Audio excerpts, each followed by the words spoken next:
Okay guys, we're going to talk a little bit about enrichment feeding today. So it's a really important piece of our dog's wellness to be able to have enrichment.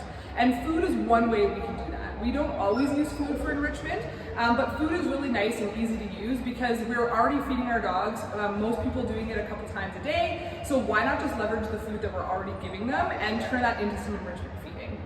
Enrichment feeding is great because it gives very species-appropriate behaviors such as sucking, licking, foraging, chewing, things that dogs really like to do, and it's very calming for dogs. So this is a nice way to provide your dog a little bit of decompression time when they're either in their crates or you bring them to day training, something like that. So we're just going to show you a really quick overview of how we do our enrichment feeding and some of the things that you might consider putting into your enrichment feeding, and then kind of how to batch that at the end. So let's get going with that. So I feed my dogs raw food, so I have all of their raw food already thawed here in their bowl.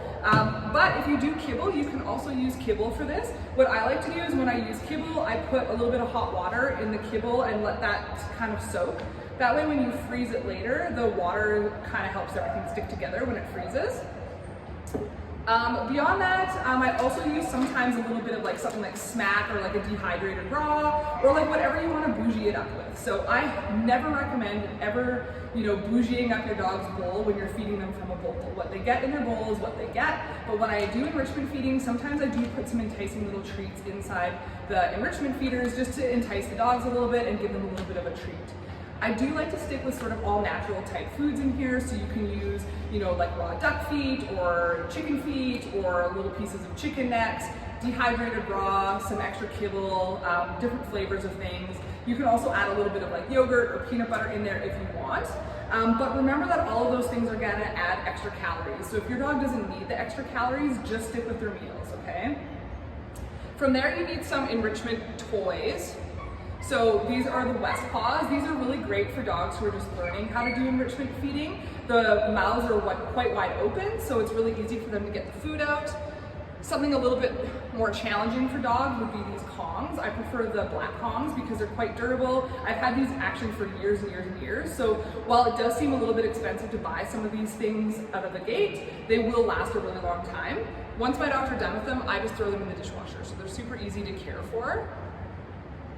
And then if you choose, you can also do something like a licky mat. I don't tend to use these often because it doesn't give my dogs a lot of duration in their enrichment feeding, but it's certainly an option. And these are also really easy to quickly do if you just want to grab some canned dog food or canned tripe or something like that, spread it on here, add some extra stuff on top of it and throw that in the freezer that way. So it's kind of just gives you a little short-term enrichment feeding opportunity. So what you're going to want to do is you're going to take whatever you're going to add in there for snacks, and I just like to put that inside of my topple. I like to put a little bit at the bottom.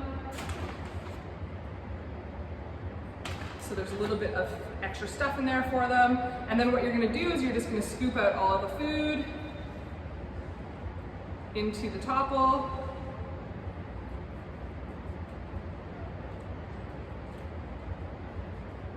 And just squish it all down with a spoon. You can buy a larger size topple, so if your dog is eating a bit more in terms of their raw food or the kibble and you can't fit it all in one topple, you can buy larger topples, but what I like to do is sort of prepare a couple of these so that over the course of a day my dog is getting their full ration of food. So maybe I'll do like one first thing in the morning for breakfast, and then one later on at lunchtime or something, so they're getting their full ration of food, but it's not all in one sitting. And you're just going to add a couple little extra pieces on top if you so desire, and there you have it. So it's the exact same process with the kibble. I'm going to put that in the Kong. I find that actually the kibble is a little messier, honestly, than the raw food because the raw food sticks together quite nicely. But you just kind of scoop everything in there.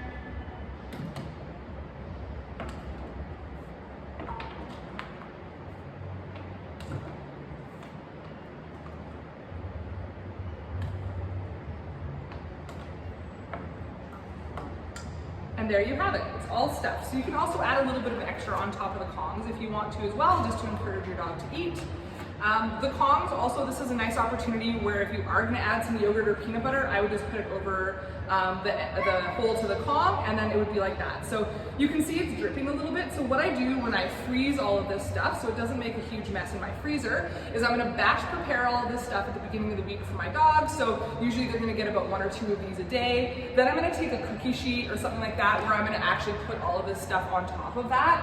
Muffin tins also work really awesome so that the Kongs aren't falling over. But then I would just slide that whole thing into the freezer, and there you have it. That's the easy way to make enrichment. Like I said, we highly recommend that you do this at least 1 feeding a day, but if you're really keen, you can definitely do 2 feedings a day. And for any of our day training clients, we highly recommend that you bring some frozen food, such as this, for your dogs. That way they can enjoy that in their downtime in the crate.